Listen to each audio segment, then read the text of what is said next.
Assalamualaikum anak-anak. Mohon maaf Ibu belum bisa mendampingi di kelas. Jadi untuk sementara materi terakhir kita Ibu jelaskan lewat video ini ya. Nah, kemarin kalian sudah Ibu kasih tugas mengenai gaya. Gitu ya. Nah, gaya itu apa? Jadi gaya itu adalah yang menyebabkan sebuah benda itu bisa bergerak.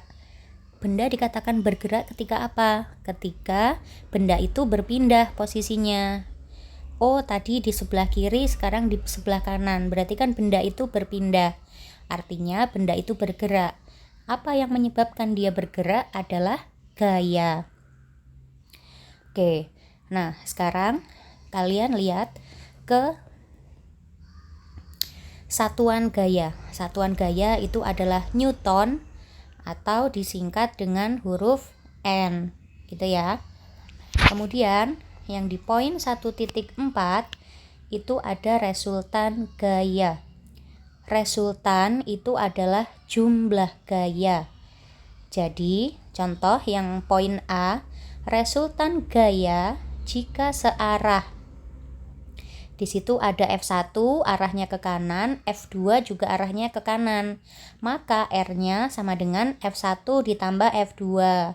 Misalkan nilainya F1 3 Newton, F2-nya 3,5 Newton. Maka berapa resultannya? Tinggal dijumlahkan F1 ditambah F2. Maka menjadi 6,5 Newton. Begitu ya. Nah, beda lagi kalau gaya yang terjadi berlawanan arah. Kalian lihat yang poin B. Ya, yang poin B di sini resultan gaya jika berlawanan arah. Kalian bisa lihat gambarnya F1 ke arah kanan dan F2 ke arah kiri. Maka resultan gayanya adalah dikurang atau ada yang minus karena arahnya tidak sama. Jadi gaya yang kecil diberi tanda negatif. Contoh di situ F1 yang ke arah kanan 3 Newton. F2 yang ke arah kiri 3,5 Newton. Maka R-nya kalian bisa juga tuliskan di situ F2 dikurang F1. Atau kalian ikutin seperti yang dicontoh. F1-nya min ditambah F2. Tapi kalau bingung kalian langsung saja yang nilainya lebih besar itu ditulis dulu, dikurangin dengan gaya yang nilainya lebih kecil. Nah, kemudian yang C itu ada resultan gaya jika gaya membentuk sudut 90 derajat. Ya, di situ ada contohnya. F1-nya dia ke arah atas sedangkan F2-nya ke arah kanan sehingga di situ membentuk sudut ya. Maka R2-nya sama dengan yang di kotak itu ya caranya.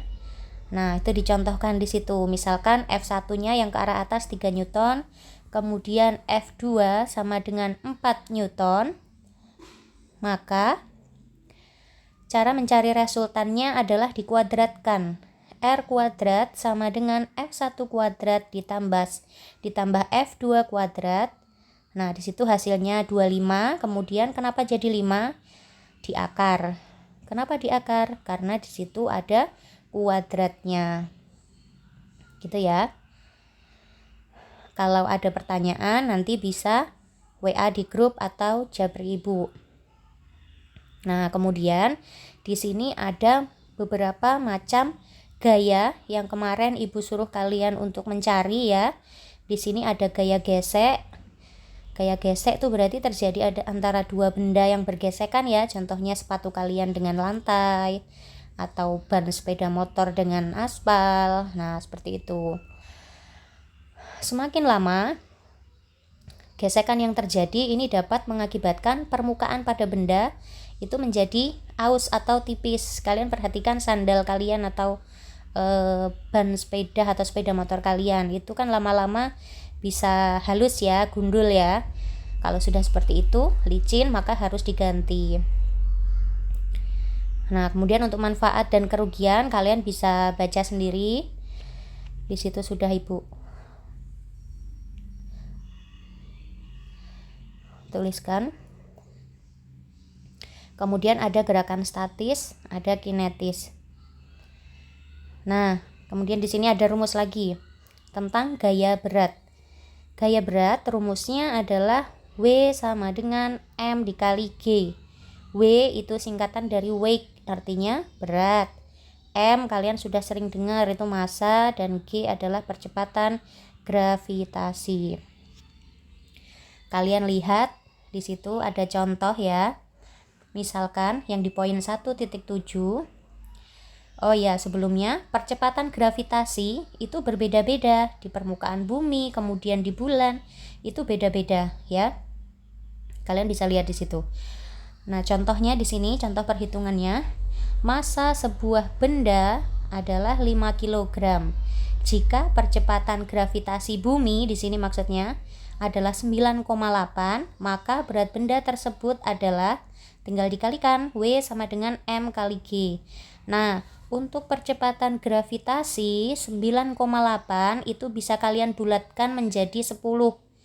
Jadi percepatan gravitasi bumi itu bisa dibulatkan menjadi 10 meter per sekon kuadrat. Gitu ya.